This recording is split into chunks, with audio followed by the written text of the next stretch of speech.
Welcome to another episode of Star Wars Reporter Reviews, or Lightning Reviews, whatever it is we're calling it today.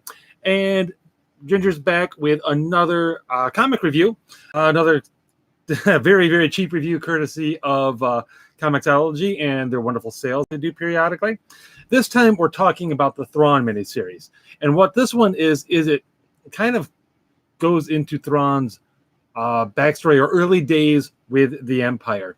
And of course, Thrawn, everybody knows, is a much beloved character that's crossed over from the old Legends days to the new canon. And thank goodness, because he's a fantastic character. And they explore how he joined the Empire and how he sort of rose quickly through the ranks to become Grand Admiral Thrawn. Now, there's good and bad points to this series. The bad points include, frankly, the art. There's some odd choices in it that just don't make a lot of sense to me. What the most obvious one is we come across fairly quickly. Thrawn has a run-in with a pirate named Signy, who for some stupid reason has two black dots right here. I don't know. They're trying to make him look like a clown or something, except that doesn't work because it turns out that he's also a rebel leader known as Night Swan. So, yeah, they just make him look ridiculous. I guess to make him easily identifiable, I guess would be the thing, I suppose. Anyway, that's not so much the point as other artistic choices are just some odd facial expressions, some odd body positioning as you're going through that you're just like, I got the feeling that they threw this to somebody who's still developing as a comic artist. That aside, there's the story is kind of, it's an interesting story, but the way it's told is kind of meh, because it's basically Thrawn accomplishes something, gets a promotion, accomplishes something, gets a promotion. It's pretty prosaic. I would like to have seen this. I would like to have seen the same concept taken as part of an ongoing series. I think would have been more interesting, or at least a much longer miniseries as opposed to just like 4 issues. That would have been, I think that would have been better. But that aside, it focuses on, of course, Thrawn and how he gets captured by the Empire, because it turns out he wasn't really captured, although he made it seem that way. What he wanted to get close to the Empire to evaluate whether or not the Empire could be a useful ally against whatever those pesky elements are out in the Outer Rim, which, you know, in the EU days, in the EU Legends days, eventually get revealed to be sort of the Yuuzhan Vong. Now in the new canon, I think there's a Vong analog out there. I haven't followed the new canon very well, so I can't say, but they're at least carrying over that, hey, there's some nasty stuff out there, and the Chiss have been in contact with it and fighting it for some time. And I don't know if they see them becoming these mystery creatures becoming a bigger threat, or if there's others out there that they see coming, why they think they might need the Empire as an ally, I don't know. But in any case, see whether or not the Empire is an ally or bait, essentially. And Thrawn seems to eventually take the position of ally. Now, it's interesting that, Thrawn gets quickly brought before the Emperor, and the Emperor decides, you know what? You did make a couple of, you make a bunch of my stormtroopers look like total idiots all by yourself. So, sure, go ahead. You can join the Imperial Navy. Which, again, is interesting. It seems like they're both sort of evaluating each other, taking a bit of a gamble. And it's a gamble that I would say works out well for both, because Thrawn, of course, is a brilliant commander and achieves numerous victories through unorthodox means. He regularly pisses people off by kind of going off book.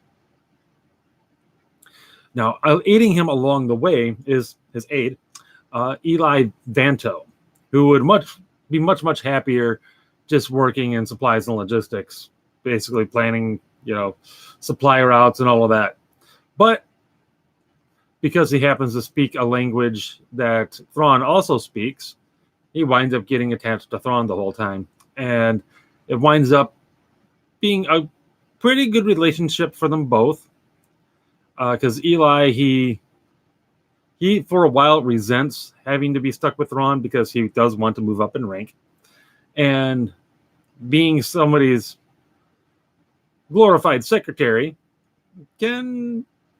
you're not going to be first in rank for promotion, because anything that you do well is the credit's going to go to the person that you're working under.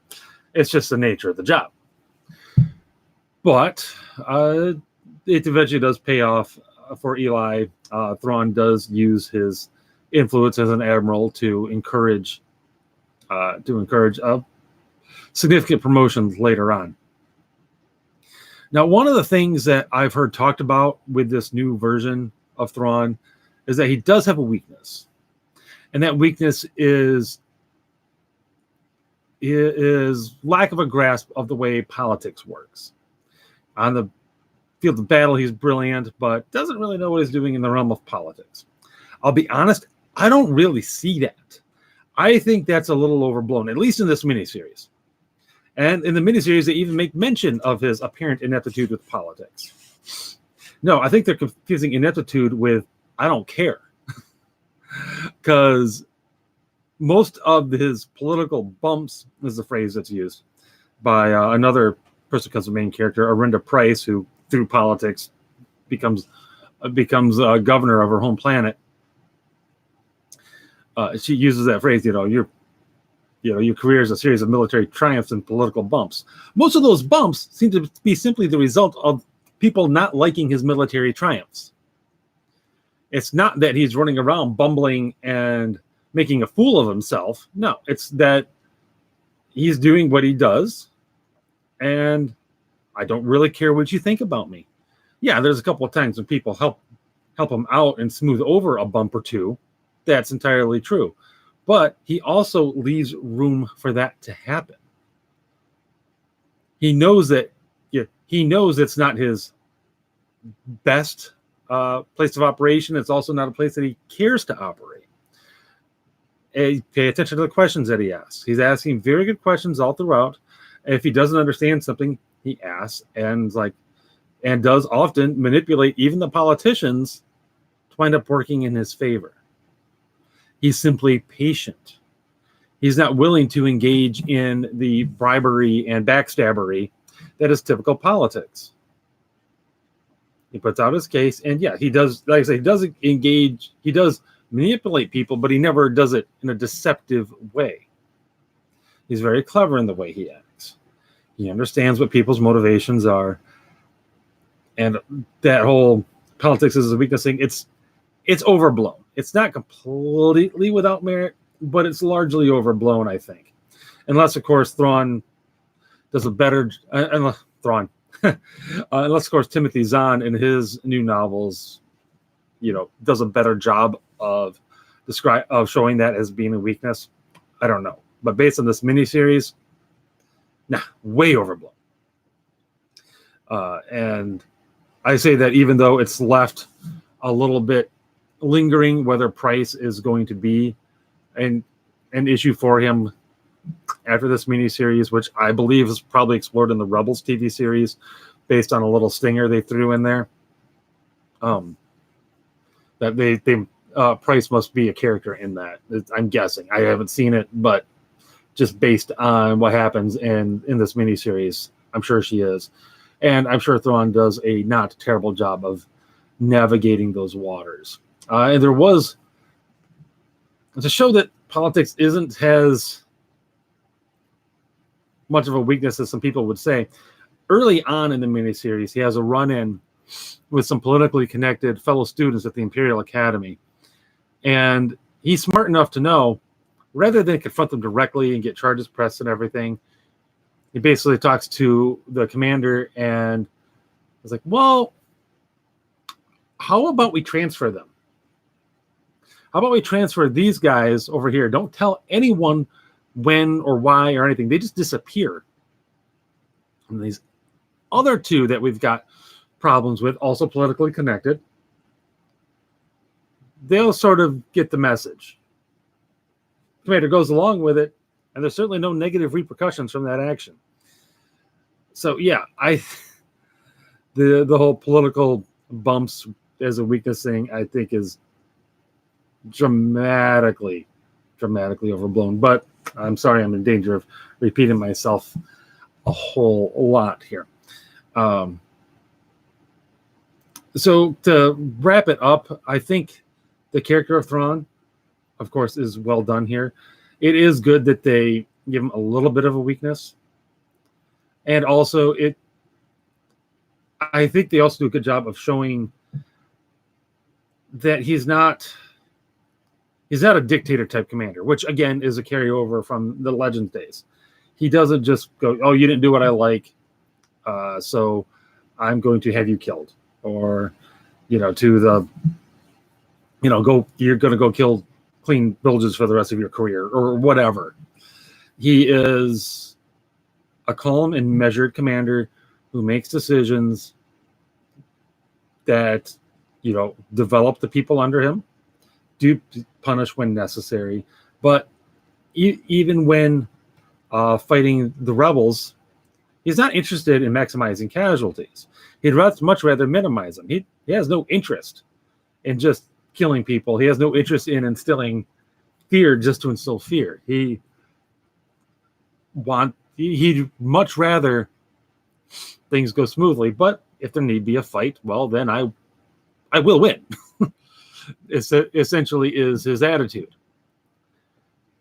I think that's interesting, and it does set up an interesting contrast between him and the Emperor and much of the rest of the Empire. In fact, there's numerous points throughout where different characters, whether it be Price, whether it be Night Swan, or others, that kind of point out that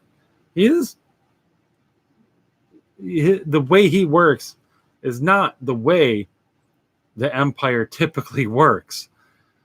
Now, as far as why he still goes along with it, serving the Empire, it's strictly because he still sees the Empire as the most viable ally against whatever dangers there are out there on the Outer Rim. And as such, he eventually sends his aide Eli Vanto, out to the Chiss Ascendancy to work with them. I'm not entirely sure why that is, to be perfectly honest. It makes sense why he came and joined the Empire, but I have no idea why he thought it would be useful for Vanto to go to the Chiss. I don't know. I'm not entirely sure what it is that he would have to offer that the Chiss already don't have on their own. I don't get that decision at all, to be perfectly honest. Maybe it's explored. That's something that's explored a little bit more in Rebels, but I don't think so. Maybe it shows up in the novels. I'm not certain. But beyond that, it's a decent miniseries. It's not great. It's not quite as thrilling as like Vader Down was, or anything like that. But it's serviceable. It fills in some of the cracks in Thrawn's backstory, which that's nice. This is one that's worth the Comixology price. I don't think I would be thrilled if I paid full price for